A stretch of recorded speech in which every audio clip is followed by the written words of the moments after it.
हमने जो ड्रेस सिलवाया हमारे एनजीओ के ही सारे जो महिलाएं हैं उन्हीं लोगों ने सिलाई किया है। ये लड़कियों का ड्रेस और लड़कों का ड्रेस आप देख सकते हैं यहाँ पर बहुत सुंदर तरीके से हमारे 110 बच्चों का ड्रेस इसी तरह से बनवाया हमने। बहुत अच्छा लगा कि पूजा होता है तो हम लोग तो पूजा नहीं करते, हम लोग में हवन होता है।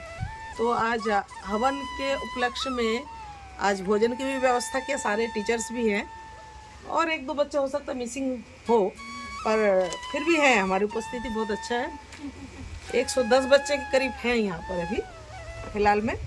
तो हमारे टीचर्स का सबसे पहले मैं यहाँ पर स्वागत करती हूँ। हमारे टीचर अभिषेक माइती जो कि इंग्लिश के टीचर है, अभिषेक माइती, और दूसरे टीचर हैं लोकनाथ माइती मैथ्स के टीचर हैं, सत्यव्रत मंडल नमस्ते फिजिकल एजुकेशन के हैं, क्योंकि बच्चों को पढ़ाई के साथ साथ शारीरिक, मानसिक, आत्मिक सब चीज़ों की आवश्यकता है। तो शारीरिक रूप से हमारे फिजिकल एजुकेशन के लिए दे रहे हैं, बाद बाकी मानसिक के लिए इन लोगों का है सारा ये करते हैं मैथ्स इंग्लिश के टीचर, जो कि बहुत ज़्यादा ज़रूरत है अभी बच्चों को। और एक दो टीचरों की भी आवश्यकता है, पर मुझे आर्थिक कुछ चीज़ों की कमी की वजह से मैं और टीचर की सहयोग नहीं मुझे मिल पा रहा है। आगे अपेक्षा रखूँगी कि आप लोग सहयोग करें। दूसरे टीचर हैं हमारे बनमाली दास जो कि धर्म शिक्षा, जो कि सबसे ज़्यादा आवश्यक है इस मनुष्य के जीवन में। और जैसे बड़े पौधा हो जाता है, जब उस बड़े पौधों के नीचे में अगर पानी डालें तो फल नहीं आता, छोटे छोटे पौधे में जैसा आप वहाँ पर खाद डालेंगे उसी के अनुसार हमें फल मिलेगा। तो बच्चों को सबसे पहले आवश्यक है धर्म शिक्षा, अपने धर्म के बारे में जानना, अपने संस्कृति के बारे में जानना, जो कि अपनी जीवनचर्या को चला सके ठीक ठाक से।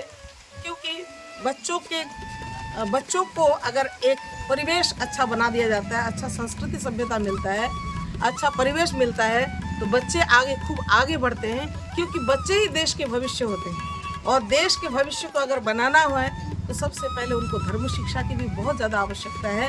क्योंकि जहाँ घर बनेगा अच्छा, घर में बच्चे अच्छे संस्कार से संस्कारित होंगे, घर से फिर स्कूल में अच्छा उनको एक शिक्षा अच्छा मिलेगा, फिर समाज मिलेगा, समाज में जाएंगे, समाज से राष्ट्र बनेगा, तब जाकर के हमारे देश में विश्व शांति, जो वसुधैव कुटुंबकम हम लोग मंत्र बोलते हैं कि हमारे सारे वसुधा कुटुंब बने, उस कुटुंब को बनाने के लिए सबसे ज़्यादा आवश्यक है ये धर्म शिक्षा की बहुत ज़्यादा आवश्यकता होता है। इसलिए हम धर्म शिक्षक के रूप में हमारे जो है बनमाली दास हमारे जो टीचर हैं उनका भी मैं बहुत स्वागत करती हूँ। आज हमारे बीच एक टीचर नहीं है, तुषार कांति दास, जो कि हमारे सिलाई सिखाते हैं। यहाँ पर कुछ महिलाओं को 30-35 महिलाएं हैं जो कि सिलाई सीखते हैं। सिलाई सीखने के बाद फिर हम उनको एक एक जो अच्छा सीख लेते हैं उनको एक मशीन देते हैं, फिर आगे कुछ काम करने के लिए उनको हम प्रोत्साहित करते हैं कि कुछ काम भी उनको मिले ताकि वो स्वनिर्भर हो सके। इस प्रकार के हमारे एनजीओ के अंदर में काम चलता है। देखिए अभी एनजीओ में भी हमने जो ड्रेस सिलवाया हमारे एनजीओ के ही सारे जो महिलाएं हैं उन्हीं लोगों ने सिलाई किया है। ये लड़कियों का ड्रेस और लड़कों का ड्रेस आप देख सकते हैं यहाँ पर बहुत सुंदर तरीके से हमारे 110 बच्चों का ड्रेस इसी तरह से बनवाया हमने। बहुत अच्छा लगा कि आप सब हमारे साथ जुड़े हुए हैं। मैं विशेष करके मोनिका अग्रवाल जी को मैं बहुत बहुत धन्यवाद देती हूँ, और मोनिका अग्रवाल जी के जितने फ्रेंड सर्कल हैं, जिन लोगों ने इस ड्रेस के लिए सहयोग किया है, मैं अपने नंदपुर वैदिक संस्कृति संस्थान की ओर से मोनिका जी को बहुत बहुत धन्यवाद देती हूँ। मोनिका जी के फ्रेंड सर्कल को बहुत बहुत धन्यवाद देती हूँ, और आशा करती हूँ इसी तरह से हमारे साथ आप जुड़े रहेंगे और हमारे साथ सहयोग करते रहेंगे, क्योंकि आप बीच बीच में कुछ ना कुछ किसी न किसी तरह से सहयोग बराबर आप करती रहती हैं, अपने आप पूछती हैं। मुझे बहुत हर्ष होता है कि आप हमारे साथ इसी प्रकार से जुड़े हुए हैं, और मैं और क्या बोलूं, आपके परिवार को बहुत बहुत धन्यवाद देती हूं। पर इसमें बहुत लोगों का सहयोग जैसे बीच बीच में आया हुआ है, उस सहयोग को मैं थोड़ा सा इसमें नाम बोलना चाहती हूँ। पूनम केजरीवाल जी, उत्तम केजरीवाल जी, धवल केजरीवाल जी, शिवम केजरीवाल जी भी कुछ करके हमें यहाँ पर अपने एनजीओ में सहयोग किया बच्चों के लिए, बुजुर्ग लोगों के लिए। और माधुरी जायसवाल जी उन्होंने भी किया। और आज बच्चों के भोजन की भी व्यवस्था सरोजिनी राउत के स्मृति में समीर राउत जो उनका बेटा है, बच्चों के खाने की व्यवस्था उनकी तरफ से है। तो बहुत बहुत धन्यवाद समीर राउत जी को, उनके बेटे को, और उनकी बेटियों को भी बहुत बहुत धन्यवाद। बेटियां भी और माता जी आज जो हमारे बीच नहीं है, मैं उनकी दिवंगत आत्मा की शांति के लिए प्रार्थना करती हूँ, क्योंकि माता जी मेरे साथ में बहुत ज़्यादा गहरा संबंध था, बहुत मुझे मानती थी। कहीं हवन हो तो वह उनके बिना नहीं हो सकता, उनको ज़रूर से बुलाओ। इस प्रकार से उनकी जो भावनाएं थी, मैं इसलिए माता जी को भी हृदय से अपने NGO की ओर से बहुत बहुत आभार व्यक्त करती हूँ और माता जी के लिए प्रार्थना करती हूँ कि हे परमपिता परमात्मा, आप सर्वशक्तिमान, न्यायकारी, दयालु, अजर अमर, अभय, नित्य पवित्र और सृष्टि करता है। प्रभु उस दिवंगत आत्मा को शांति दीजिए, सद्गति दीजिए, परिवार वालों को सबको धैर्य धरने की शक्ति भक्ति है प्रभु आप प्राप्त कराए। यही हम सब की ओर से प्रार्थना है। प्रभु हम सबकी प्रार्थना को आप स्वीकार कीजिए।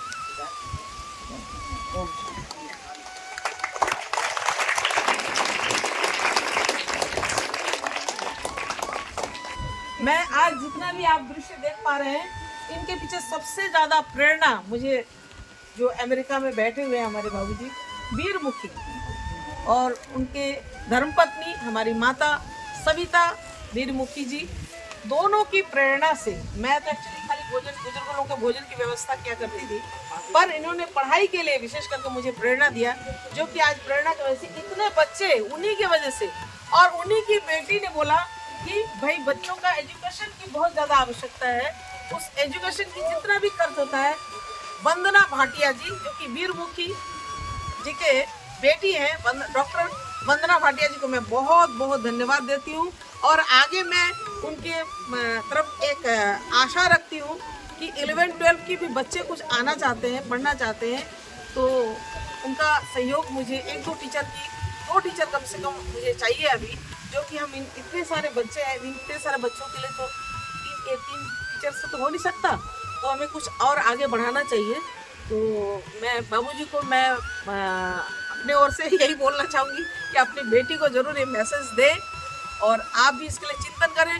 और साथ ही साथ रहने की भी व्यवस्था, जहाँ बच्चे पढ़ते हैं, आप देखिए टेंट के नीचे में मुझे पढ़ाना पड़ता है, दिखाओ उधर में टेंट के नीचे में मुझे पढ़ाना पड़ता है। मैं चाहती हूँ कि ऐसे टेंट के नीचे में अभी तो पढ़ा देते हैं, पर बारिश के टाइम में बहुत ज़्यादा मुश्किल होता है, तो मैं चाहती हूँ कि परमानेंटली इनके लिए रहने की भी व्यवस्था, मतलब बैठने की व्यवस्था, बच्चे ठीक ठाक से बैठ सकें। मैं उसके लिए चाहती हूँ कि आप उसकी भी व्यवस्था हमारे लिए कर दें, क्योंकि यहाँ पर जब बारिश होता है, बारिश के छाँव से बच्चे भीग जाते हैं। बारिश के छाँव से आप देख सकते हैं, ऐसे करके हमने टेंट लगाया हुआ है। इस प्रकार के टेंट के नीचे में हमारे बच्चे पढ़ते हैं, इतने सारे बच्चे 100 बच्चे पढ़ते हैं यहाँ पर सुबह से लेकर शाम तक की।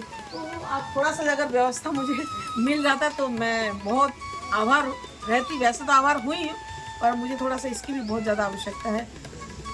मैं यही प्रार्थना करती हूँ कि थोड़ा सा आप सहयोग हमारे साथ में करते रहें। बच्चों के लिए बैठने के लिए मैं नया कुछ जगह, मेरे पास जगह है, पर सीट बनाने के लिए नहीं, आर्थिक रूप से मुझे सहयोग चाहिए। मैं सबसे विनम्र निवेदन करती हूँ, मुझे थोड़ा सा आर्थिक सहयोग आप सब मिलकर करते हैं। हाँ बोलो। नमस्कार।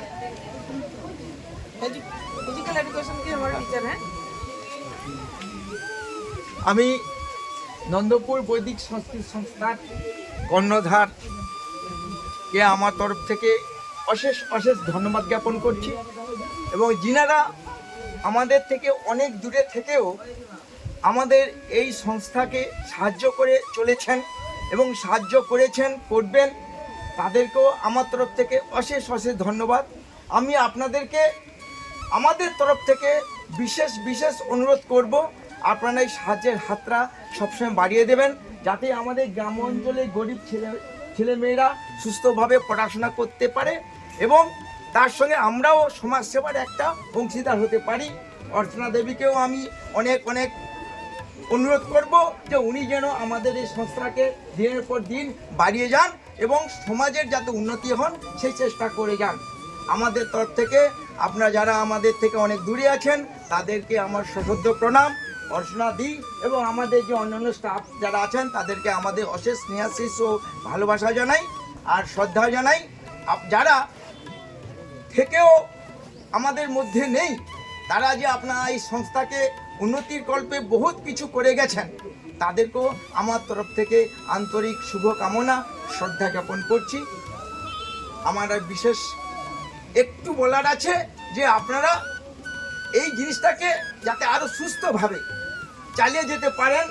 দিনের পর দিন ছাত্র সংখ্যা আমাদের অনেক বাড়ছে, টিচার অবশ্যই আরও 2-4 জন লাগবে।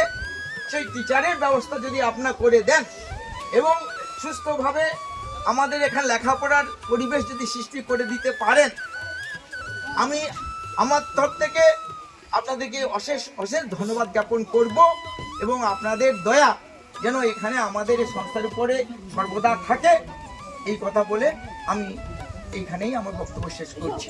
নমস্কার। अब जो है बच्चों को भोजन के लिए लेके जाएंगे, बहुत देरी हो गया है, हैं? बच्चे लोग भोजन करेंगे अभी। तो हमने आज भोजन की व्यवस्था किया, क्या क्या बहुत आइटम बनाया है बच्चों के लिए। तो चलते हैं, भोजन के लिए लेके चलते हैं।